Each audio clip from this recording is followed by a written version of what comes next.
So welcome back to another video. और ये video होने वाली है राउंड 2 ऑफ स्पोर्ट्स कोटा, ठीक है ना, ऑफ स्पोर्ट्स कोटा। जो नॉर्मल राउंड 2 तो कब का हो चुका है। अब मैं आपको अगर राउंड 2 ऑफ स्पोर्ट्स कोटा के बारे में बताऊं तो उससे पहले हमें जाना पड़ेगा राउंड 1 पे, जब स्पोर्ट्स कोटा नहीं आया था, क्योंकि round 3 equals to round 1 of sports quota. समझ रहे हो, ये पैरेलल चलते हैं। अब राउंड 4 होगा तब राउंड 2 आएगा स्पोर्ट्स का। तो जब राउंड 1 हुआ था, स्पोर्ट्स की बात नहीं हो रही है, अब नॉर्मल की बात हो रही है, तो राउंड 1 से जब राउंड 2 जाते हैं हम, तो बीच में वेकेंट सीट्स का ना एक पीडीएफ आता है।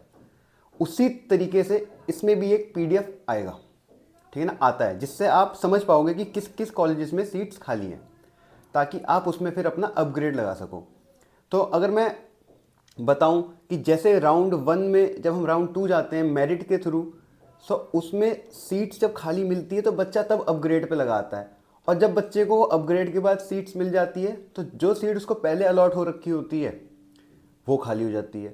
सो अब इसका ना चीज़ मैं अब आपको आगे इसका रेफरेंस दूंगा। तो पहले अब हम बात करते हैं ये राउंड 2 कब आता है, ठीक है ना। अब देखो भाई, सीधी सी बात है, पिछला अगर आप देखोगे अपना, तो राउंड 1 से राउंड 2, राउंड 2 से राउंड 3 के बीच में काफ़ी एक हफ्ते का गैप तो था मिनिमम।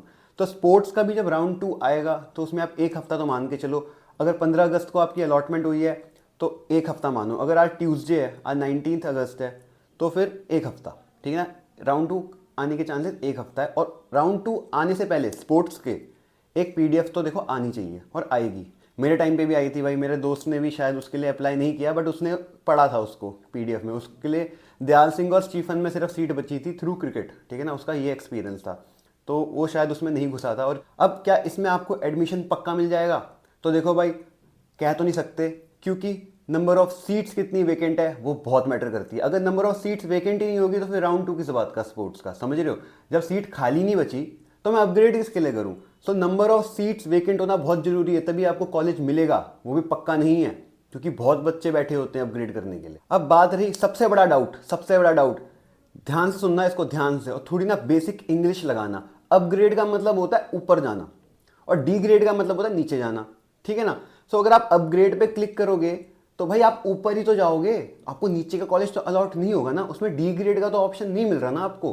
तो जब अपग्रेड के बारे में बात होती है, इट मीन्स कि आप ऊपर ही जाओगे, नीचे वाला कोई कॉलेज आपको अलॉट नहीं होगा। अपने दिमाग से बात निकाल दो, एक बेसिक इंग्लिश है यार।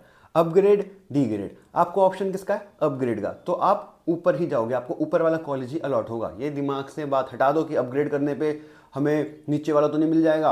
और एक और डाउट कि अपग्रेड करने पे हमारी जो सीट होगी वो खाली तो नहीं चली जाएगी, वो हमसे छीन तो नहीं ली जाएगी। नहीं भाई नहीं, अगर आपको कोई सीट अलॉट नहीं होती अपग्रेड में तो आपके पास वो सीट बची रहेगी, वो रिजर्व्ड रहेगी। अगर आपने फी पेमेंट कर दी है तो आपकी सीट कहीं नहीं जाएगी, चाहे आप अपग्रेड पे दबाओ या ना दबाओ, समझ रहे, बस फीस दे दो। उसके बाद अपग्रेड के बाद अगर कॉलेज मिलता है, आपने अगर वो एक्सेप्ट कर लिया तो आपकी ये वाली सीट चली जाएगी। फॉर एग्जांपल, अगर आपको भगत सिंह मिल रखा है और अपग्रेड पे आपको रामजस मिल गया और आपने रामजस को एक्सेप्ट कर लिया, तभी आपकी भगत सिंह की सीट जाएगी। समझे आप मेरी बात? तो प्लीज, सीट नहीं जाती अपग्रेड करने पे, और अपग्रेड में सिर्फ आपको ऊपर का कॉलेज अलॉट होता है, नीचे का नहीं होता, क्योंकि नीचे का अगर कॉलेज अलॉट होना होता तो उसको हम डी ग्रेड कहते हैं, अपग्रेड नहीं कहते। अब हम बात करेंगे कि ये राउंड 2 वर्क कैसे करता है, राउंड 2 स्पोर्ट्स का, ठीक है ना। जैसे मैंने आपको पहले ही बताया था कि नंबर ऑफ सीट्स जो वेकेंट है वो बहुत मैटर करती है, हर एक राउंड में मैटर करती थी वो, तभी आपका अपग्रेड होता है। तो आपको वो तो देखो अपना देखना पड़ेगा कि किस किस कॉलेज में है। फिर आपको ये भी देखना पड़ेगा कि नंबर ऑफ सीट वेकेंट किस कॉलेज में है, वो क्या मेरे से नीचे वाला कॉलेज है या मेरे से ऊपर वाला कॉलेज है। अगर आपसे नीचे वाले कॉलेज में नंबर ऑफ सीट वेकेंट है तो फिर आपका कोई चांस नहीं अपग्रेड होने का। फॉर एग्जाम्पल, आपको मान लो पीजीडीवी मिल गया, ठीक है ना। अब आपको पीजीडीवी मिल चुका, आपको अपग्रेड करना है, और आपको भगत सिंह में दिख जाती है एक सीट खाली, ठीक है। बट आप अपने प्रेफरेंस लिस्ट देखते हो, फिर कहते हो यार भगत सिंह तो नीचे था, अब अपग्रेड करूंगा तो भगत सिंह तो मिलेगा ही नहीं, समझ रहे हो। सो इसमें ये भी मैटर करता है कि वो सीट किधर है, आपसे ऊपर है आपसे नीचे है। बाकी आई होप आपको रीऑर्डर का मिले करने का अपनी प्रेफरेंस लिस्ट, ठीक है ना। अगर रीऑर्डर का मिल जाएगा तो जी आप फिर खुद ही समझदार हो, इतना तो समझ ही गए हो मेरी वीडियोस देख के, और बाकी भी आपको इतना एक्सपीरियंस आ गया होगा। तो अगर रीऑर्डर का ऑप्शन मिलता है तो बहुत अच्छी बात है, अगर नहीं मिलता तो भाई आप समझ जाओ कि नंबर ऑफ सीट्स अगर वेकेंट हुई भी तो भी ज़रूरी नहीं है कि आपको कॉलेज मिले, क्योंकि वो क्या पता आपके नीचे, और डी ग्रेड इसमें होता नहीं है, इसमें सिर्फ अपग्रेड होता है, ठीक है। फिर आपको नंबर ऑफ सीट्स तो चलो वेकेंट पता चल गई, ठीक है ना, वो, और नंबर ऑफ सीट्स जिन कॉलेज में खाली है वो आपके ऊपर है। बट अभी भी बात नहीं बनती, क्यों? क्योंकि आपका फिर मेरिट कितनी बन रही है, आपका सीएसएम स्कोर कितना बन रहा है। जो आपसे ऊपर बैठा है अगर उसने भी अपग्रेड पे दबा दिया तो आपको मिलने के चांसेस तो देखो बिल्कुल ही कम हो जाएंगे। तो इसमें ये भी बहुत ज़रूरी है कि आपके मार्क्स कितने हैं। क्या आपको फर्स्ट प्रेफरेंस मिलेगी? मान लो किसी के मार्क्स है 100, 101, 102, ठीक है ना, और तीनों ने अपग्रेड पे दबा दिया, तो भाई 102 वाले को मिलेगा ना, 101 वाले को भी नहीं मिलेगा, 100 मार्क्स वाले को भी नहीं मिलेगा। तो इसमें आपका मार्क्स भी बहुत मैटर करता है। और वही वाली बात है कि भाई नंबर ऑफ सीट्स खाली पे कितने बच्चे जा रहे हैं। और देखो मैंने फिर से बोल रहा हूँ, मार्क्स बहुत मैटर करते हैं। अब स्टार्टिंग में इतना नहीं करते थे जब प्रेफरेंस बन जाती है, लेकिन अब मार्क्स बहुत मैटर करेंगे। एक एक मार्क्स की लड़ाई होगी अपग्रेड करने के लिए। तो मैंने आपको वो 100, 101, 102 वाला एग्जाम्पल दे दिया, बहुत ही बेसिक सिंपल एग्जाम्पल है। आई होप आपको समझ आ जाए कि वेकेंट सीट पर आपकी सीट कैसे बनेगी, आप कैसे उसे एक्सेप्ट कर पाओगे जब तक आपको अलॉट नहीं हो पाएगी। क्यों? क्योंकि आपके मार्क्स ही कम होंगे, ठीक है ना।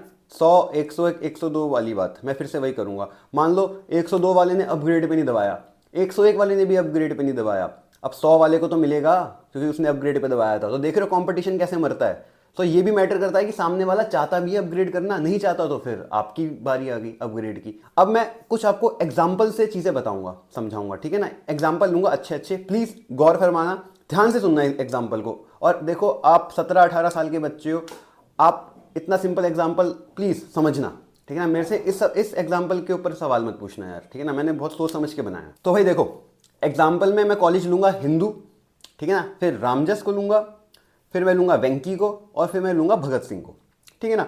अब मान लो राउंड 2 में दिखता है कि यार हिंदू में सीट खाली है, स्पोर्ट कोई भी हो सकता है, इट्स ऑल हाइपोथेटिकल, ओके। अब मैं देखता हूँ यार हिंदू में तो सीट खाली है, अब रामजस वाला भी है, ठीक है ना, वेंकी वाला भी है और भगत सिंह वाला भी है। अब इनको इनके मार्क्स के अकॉर्डिंग ही मिला है कि रामजस वाले के ज़्यादा मार्क्स ही होंगे, फिर वेंकी वाले के रामजस से थोड़े कम होंगे लेकिन भगत सिंह वाले से ज़्यादा होंगे, और भगत सिंह वाले के सबसे कम होंगे। अब हिंदू में सीट खाली है, रामजस वाला अपग्रेड पे दबाता ही नहीं, वेंकी वाला दबा देता है और भगत सिंह वाला भी दबा देता है, ठीक है ना। तो रामजस वाले ने तो ये फ्रीज कर दिया है। अब जब राउंड 2 में सीट खाली थी हिंदू में, तो वेंकी वाले को सीधा हिंदू मिल जाएगा, समझ रहे हो। और अब नीचे जो भगत सिंह वाला था, भगत सिंह वाले ने अपग्रेड पे दबाया था क्योंकि उसने लिस्ट में देखा कि हिंदू में तो सीट खाली है। अब उसका एम तो हिंदू था, अपग्रेड करने पे उसको हिंदू तो मिला नहीं लेकिन उसको वेंकी मिल गया। और क्यों मिला? क्योंकि भाई सीट तो खाली होगी वेंकी में, वेंकी वाला तो ऊपर चले गया है, अब वेंकी में सीट खाली होगी, इसका मतलब क्या है कि भाई अब कोई सीट पे नहीं आ सकता। तो देखो अगर पीडीएफ जो डीयू रिलीज करता है उसमें अगर कोई कॉलेज में सीट खाली नहीं है तो ज़रूरी नहीं है कि इन फ्यूचर खाली नहीं हो सकती। कोई बच्चा तो सीट छोड़ेगा अपनी, जैसे मैंने आपको भी एग्जाम्पल में बताया, जब वेंकी वाले ने अपनी सीट छोड़ के हिंदू में चले गया तो वेंकी में तो वेकेंट होगी सीट जो पीडीएफ में नहीं थी, जो पीडीएफ में नहीं थी। तो भगत सिंह वाले ने भी हिंदू का एम किया था लेकिन उसको हिंदू तो नहीं मिला लेकिन उसको वेंकी मिल गया। बट वेंकी मिलने के लिए उसका वेंकी ऊपर होना चाहिए था, समझ रहे हो, भगत सिंह से ऊपर होना चाहिए तभी उसको वेंकी मिलता। तो ऐसी भी चीज़ें चलती हैं, ज़रूरी नहीं है जो पीडीएफ में दिखाया जा रहा है, जितने कॉलेजेस पीडीएफ में दिखाए जा रहे हैं उतने में ही सीट वैकेंट होगी, ज़रूरी नहीं है। जब अपग्रेड होता है, जब एक बच्चा अपनी सीट छोड़ता है तो दूसरा बच्चा उस बच्चे की सीट पे आता है। अब ऐसे ऐसे करते करते जिन बच्चों को कॉलेज अलॉट नहीं हुआ होता वो ऐसे इन बच्चों की सीट पे आ जाते हैं। अब पीजीडीएवी सबसे मान लो बेकार कॉलेज है, अब पीजीडीएवी से बंदा अगर अपग्रेड करके जाएगा, है ना, ऊपर वाले कॉलेज में, पीजीडीएवी में तो भाई खाली होगी ना सीट, सीट खाली हो गई। अब जिसको अलॉट नहीं हुआ था उसे पीजीडीएवी अलॉट हो जाएगा। तो ऐसे चीज़ें यहाँ पे वर्क करती है, समझा मेरी बात। तो फिर आप समझे मैंने क्या समझाया आपको कि राउंड 2 कैसे चलता है, इसमें अपग्रेड कैसे होता है। अगर पीडीएफ में जो कॉलेज दिखाया जा रहा है ज़रूरी नहीं है कि सिर्फ उसमें सीट खाली होगी। बच्चे जब अपग्रेड करते हैं तो अपनी खुद की सीट भी छोड़ते हैं, फिर जिनको कॉलेज अलॉट नहीं हुआ था उनका नंबर बनता है। बट कंडीशन सिर्फ एक ही रहती है कि आपके कॉलेजेस आपके प्रेफरेंस लिस्ट में होने चाहिए। अगर वो लिस्ट में नहीं होंगे तो भाई कोई चांस नहीं बनता। इसलिए हमेशा बोला जाता है जितने कॉलेज डाल सकते हो डाल दो, कोई फर्क नहीं पड़ता। अगर बेकार कॉलेज मिल गया एटलीस्ट मिला तो सही, बाद में आप विड्रॉ कर लेना बेशक, लेकिन स्टिल कुछ टाइम के लिए तो सारे कॉलेजेस डालो। तो मैंने आपको राउंड 2 जितना हो सकता था उतने अच्छे से एक्सप्लेन कर दिया। राउंड 2 के साथ साथ मैंने आपको अपग्रेड वाला भी सिस्टम मैंने बता दिया है, ठीक है ना। वेंकी, हिंदू, रामजस वाला, भगत सिंह वाला जो मैंने एग्जांपल लिया, आई होप आपको समझ आया हो। और बात रही तो मैं राउंड 2 का भी थोड़ा बहुत बता दिया कि पीडीएफ कैसे होती है, टाइम बता दिया, सब कुछ हो चुका है। और अब धीरे धीरे देखो आपके एडमिशन हो ही गए हैं, बाकी साथ बनाए रखो और कुछ कुछ नया लाते रहेंगे, डीयू का लाते रहेंगे। थर्ड ईयर है मेरा, आपको बताऊंगा थर्ड ईयर तक आते आते चीज़ें कैसे बन जाती है। इसलिए प्यार बनाए रखो, लाइक शेयर सब्सक्राइब सब कर दो, 1K करवा दो। और बाकी ऑल द बेस्ट आपको, कॉन्ग्रेचुलेशंस भी जिनको हो चुका है। और आई होप राउंड 2 में भी सबको कॉलेज मिले। सो ठीक है ना, पूरी वीडियो देखना, जो पूरी वीडियो नहीं देखेगा उसे कॉलेज नहीं मिलेगा। एनीवे मैं इतना गंदा भी नहीं हूँ, मजाक था। But okay, bye bye.